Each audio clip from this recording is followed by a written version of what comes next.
These cadets are examining one of our most modern, highly regarded armored weapons. At a time not long ago when armor had been accepted as a part of military operations, but had not yet been employed fully in actual combat.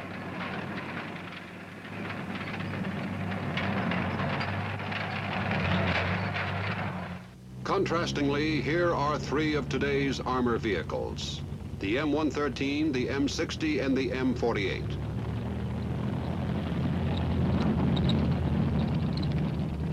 And since times change as fast as they do, today's weapons will soon be history. Here is a possible future weapon of armor. And as the weapons have changed and will continue to change throughout military history, so has the role of armor.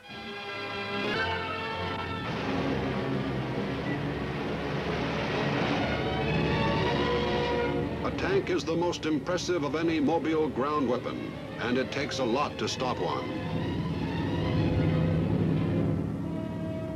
A tank is the fulfillment of one of man's ultimate military dreams. It has the capability of destroying targets with accurate, high-powered guns, of brushing aside all obstacles, and by its very appearance, of instilling fear and shock in the enemy.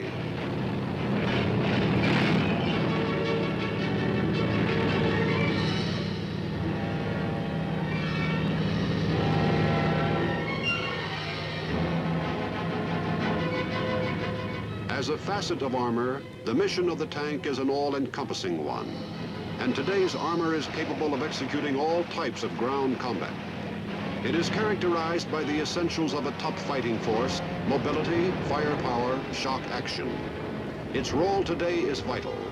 Historically, it has encountered and overcome both technical obstacles and human doubt.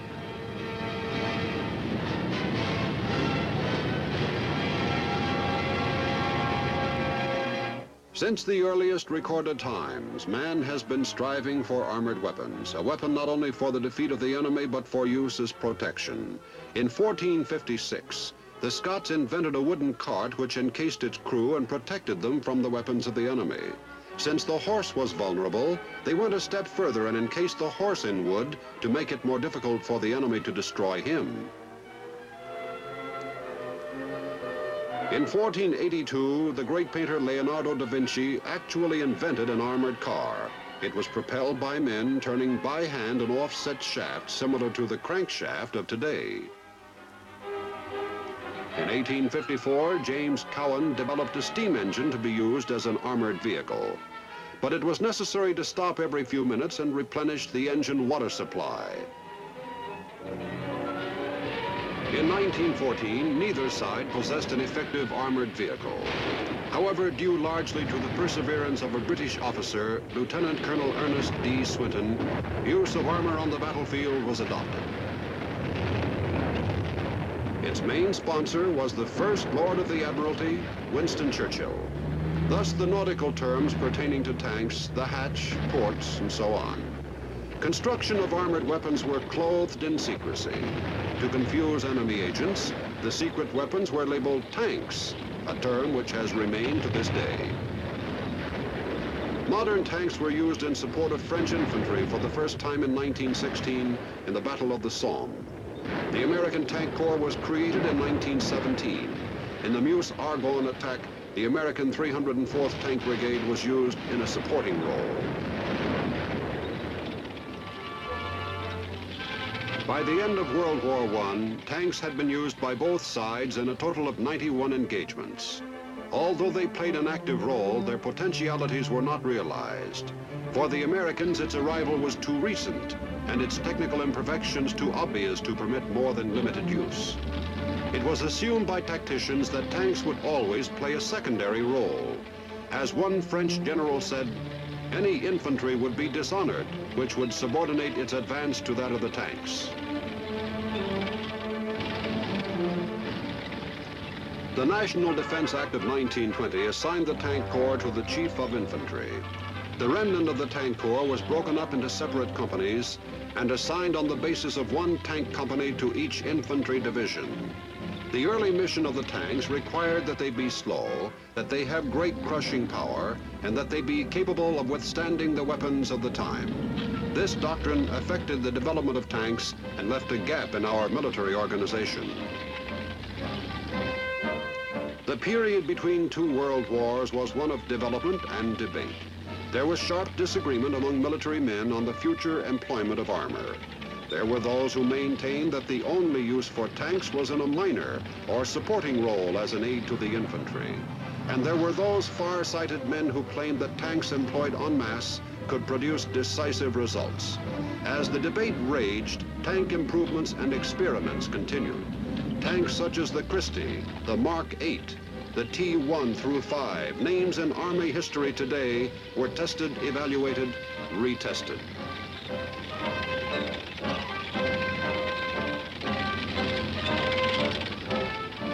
The more discerning military minds realized the advent of the tank had restored mobility to the battlefield. They also knew a most important role which the tank played was one affecting morale.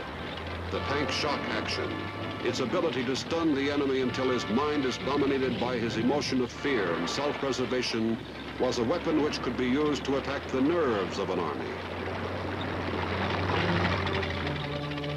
The tank school was organized at Camp George G. Meade, Maryland.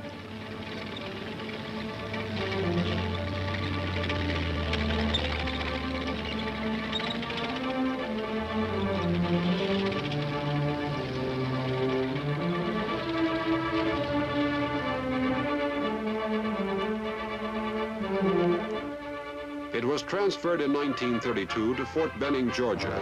But even with this advancement in armor, the doctrine of the supporting role for tanks retarded full development.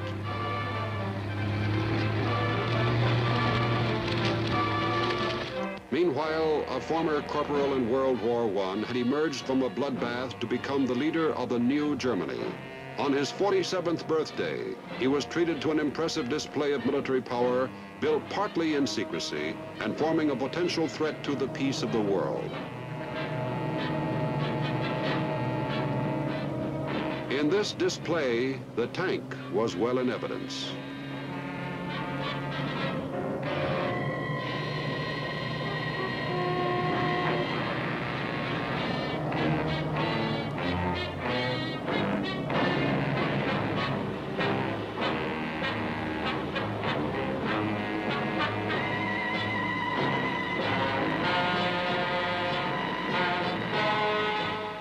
Unlike the hesitation with which our military forces viewed the tank, the Nazi war machine established them as a vital part of the military buildup. They well remembered the devastating effect in the few tank battles of World War I. Then they had no weapons with which to counteract the French, British, and American vehicles. Therefore, during the buildup of the new Nazi forces, the tank received top priority.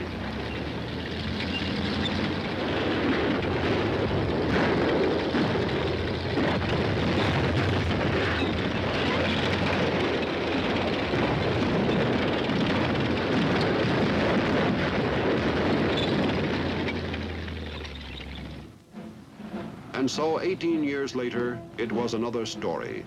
The tank was theirs now. They were an awesomely powerful sight, whether in action or on parade through the small towns of Germany. They instilled in the spectators a feeling of superiority, of the mechanical might that was the heart of the new order.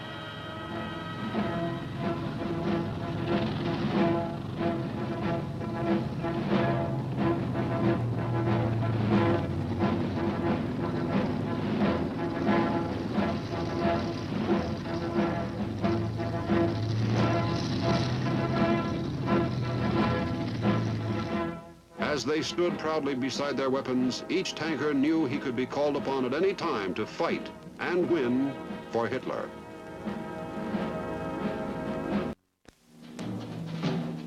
The period of peace came suddenly to an end when Nazi hordes moved into Poland in September 1939. Here Hitler jubilantly watched his army as they poured into the all but defenseless country.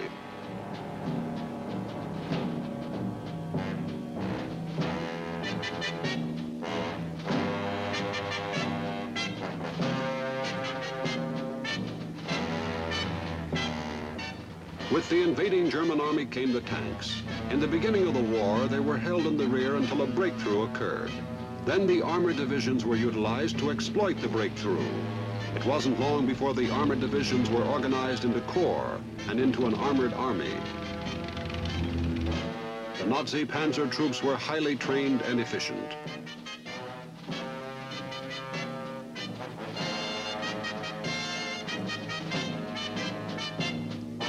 As they moved through Western Europe like a mighty juggernaut, over rugged terrain and formidable obstacles, their success was plain for all to see. The success of the German armor hastened the creation of our own armor organization. In 1941, the first full-scale armor display took place at Fort Knox, Kentucky, a main center of armor activity since 1933, and the armored center today. As late as June 1941, there were only 66 tanks in the United States Army. The tank program sped forward rapidly. Each new production mark was hailed with celebration.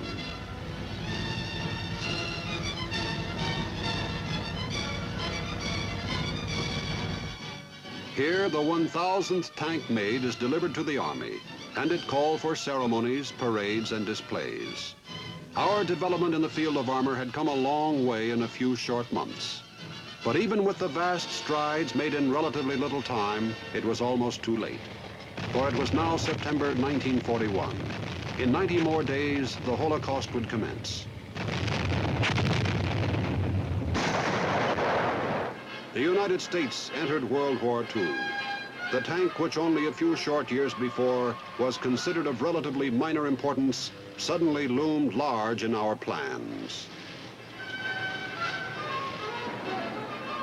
With the organization of armored divisions, the long-envisioned team of combined arms, tanks, armored infantry, armored artillery, armored engineers, and armored reconnaissance became a reality. President Roosevelt in 1942 had ordered every spare tank shipped to North Africa. Tanks were also needed in other theaters of war.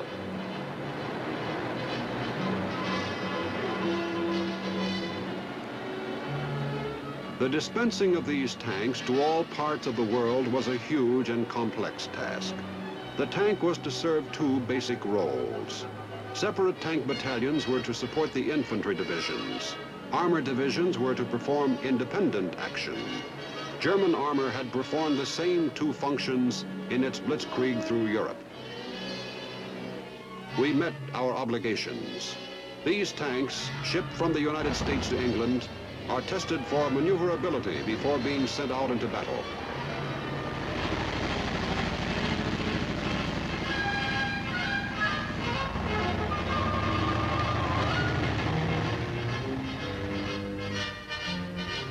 Up to this time, the Germans had met little enemy armor. But in the battle for North Africa, a new theory developed. Because of the wide terrain and the need for mobility, firepower, and surprise over a vast number of miles, tanks were actually engaging other tanks, and tanks protected the infantry from other tanks.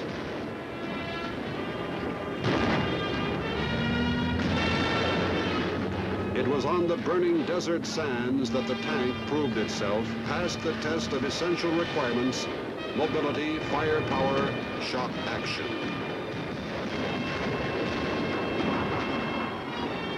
In the Pacific War, with its dense jungle growth, its islands of limited terrain, the tank again proved itself. Unlike North Africa, there was no broad expanse of flat land in which to travel. Many a rifleman from Bougainville to Iwo Jima was thankful for the protective shield of armor.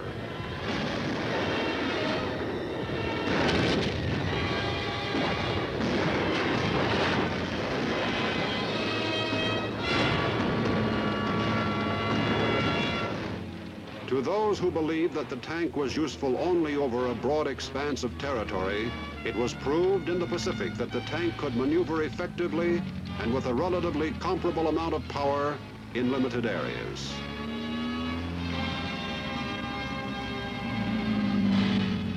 Armored vehicles would plow through the dense jungle growth on to the objective. It also proved valuable as a defensive weapon and afforded protection from opposing fire ahead and snipers all around.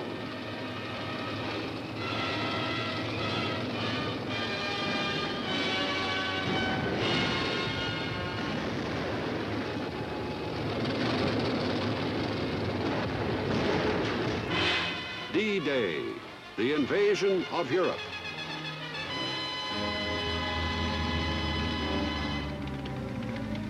The tanks were there in support of infantry units and securing positions. General Eisenhower in his report said casualties were comparatively light, due in effect to the firepower of tanks landed in the leading waves of the assault. Armored divisions started to land on the beachhead on D+4, June 10. Elements of these divisions were used to support infantry attacks during June and July, before the main Allied effort was made. The infantry was materially aided by the firepower of armor.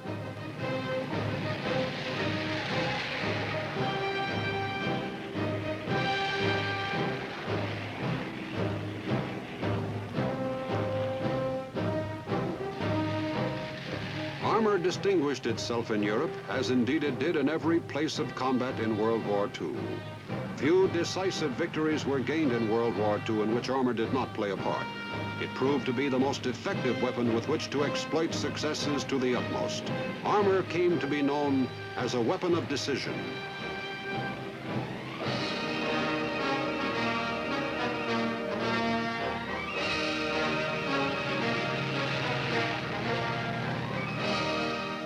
For the German army, who had used armor so extensively in the early part of the war, it was now the end.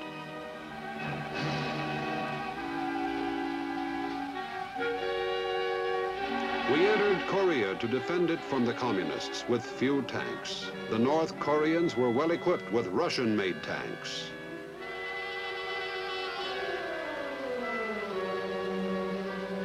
The U.S. forces had practically nothing with which to stop them.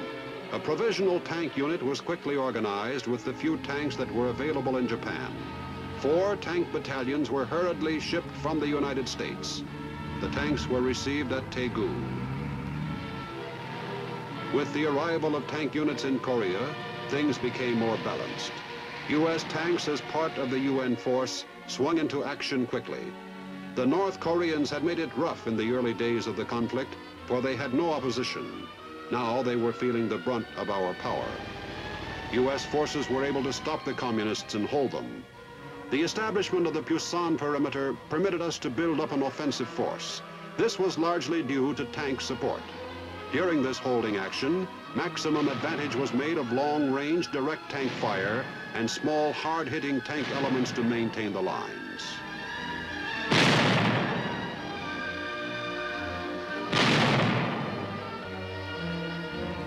But the majority of the action was far from stationary.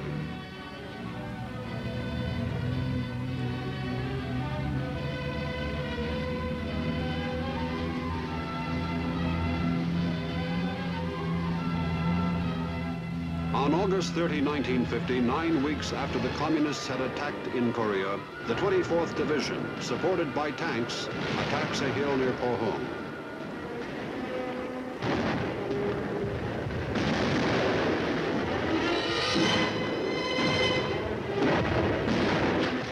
A few days later, the 2nd Division engages in combat near Yongsan. The tanks were there too. They left their mark upon the North Korean army. 2 weeks later, on September 16, the 1st Marine and the 7th Infantry Division effected an assault landing on the west coast of Korea at Incheon. Once again, the tanks were there. Pushing inland from Incheon, we advanced rapidly upon the occupied capital of South Korea, Seoul. Fighting was bitter, and the tanks were in the thick of it. Armor continued to play an important part in the action until the end of the conflict. Once again, as in World War II, it was proved that armor was effective in spearheading offensives. You have seen the changing roles of armor through the years. In the foreseeable future, there will be a need for a strong, modern armored force greater than ever. Greater, too, is the need within the Army itself to maintain its basic requirements. Mobility. Armor is capable of functioning under any condition or on any terrain. Many technological innovations in recent years have given armor and other fighting forces increased mobility. Firepower, coupled with mobility on the battlefield, makes armor a formidable weapon.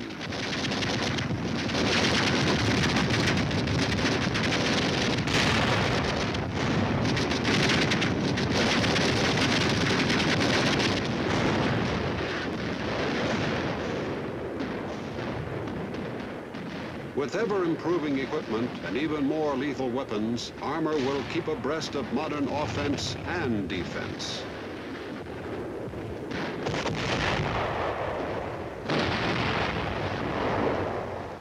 Shock action combined with mobility and firepower, and you have the big triple play of our armor force today. The best protection on the field of battle is armor. The best offensive is one of armor. The effectiveness of an armor team is illustrated in this engagement between two opposing forces. Although it is a sham battle, its eventual outcome would be true on any real field of battle.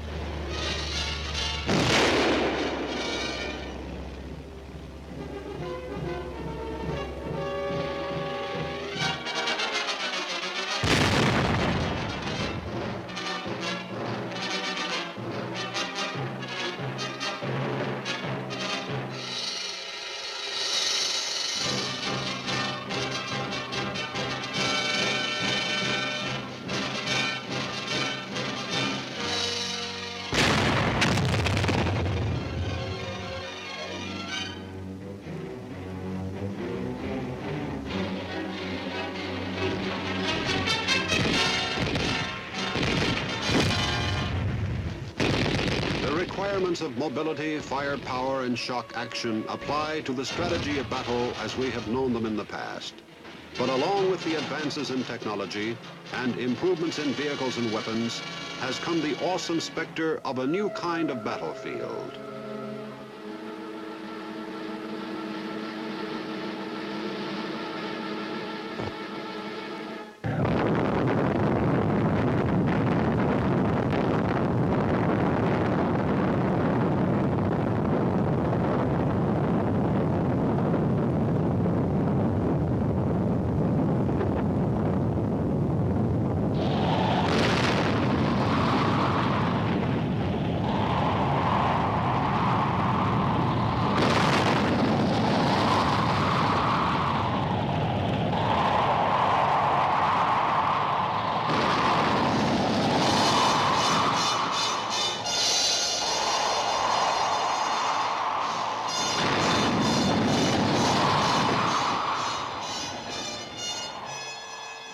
This cloud of deadly dust, seen from a distance, signifies an end to the concept of warfare known for centuries. It ushers in the age of the atom and hydrogen bombs, when the exploding of one projectile can cause inconceivable destruction. The tank has been tested under nuclear conditions and has passed the test. Its usefulness has not been limited but extended. Under such conditions, its serviceability remains unimpaired. It maintains its capability of counteracting any enemy ground attack. In fact, a tank may well be one of the safer places to be in the event of an atom or hydrogen bomb explosion.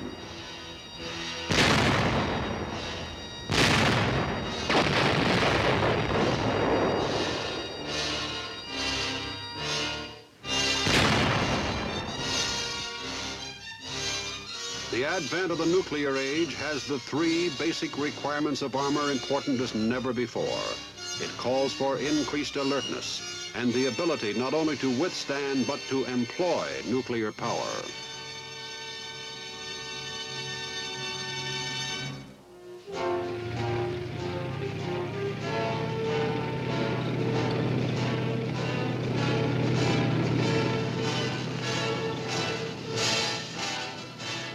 And how will armor meet the demands of the future? The answer is supplied by Lieutenant General Arthur G. Trudeau, Chief of Research and Development, Department of the Army. The answer lies in this fact. The fantasies of today will be the realities of tomorrow. You've just seen the tremendous strides made by the development of armor forces over the past decades. It's indeed an impressive record. But to rest upon laurels is not only insufficient, but dangerous. The tank of World War II was an achievement in those times. Today, it's just a museum piece. And with the explosion that's taking place in science and technology, the pace of everything we do is rapidly increasing today. Our newest main battle tank is the M60. It's capable of defeating all armored vehicles known to exist today. The combat weight's 50 tons, which is 3,000 pounds less than the former model, due to the extensive use of aluminum. At the same time, this has resulted in better armor protection for the crew. The tank has a completely new 750 horsepower diesel engine, capable of operating for 300 miles without refueling. Its tracks are 28 inches wide to give it better mobility. It can climb 60% grades and 3-foot vertical obstacles. It can ford streams of 4 feet in depth without prior preparation. It can average 15 miles per hour cross country and 32 miles per hour on the road.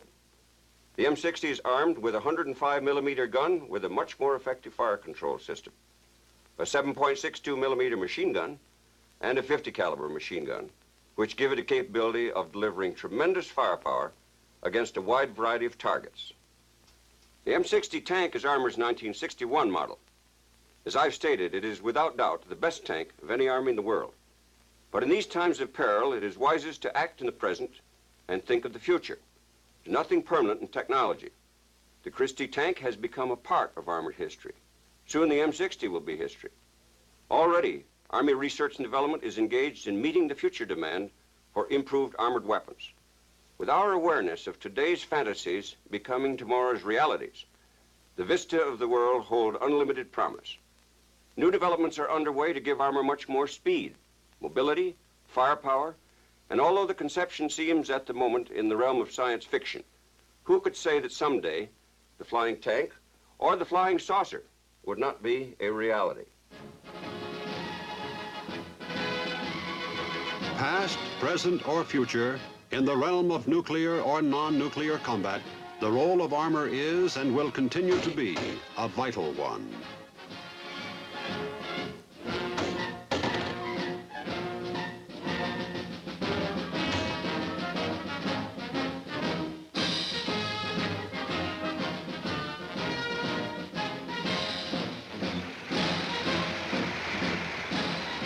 Proudly it wears its mantle, the combat arm of decision.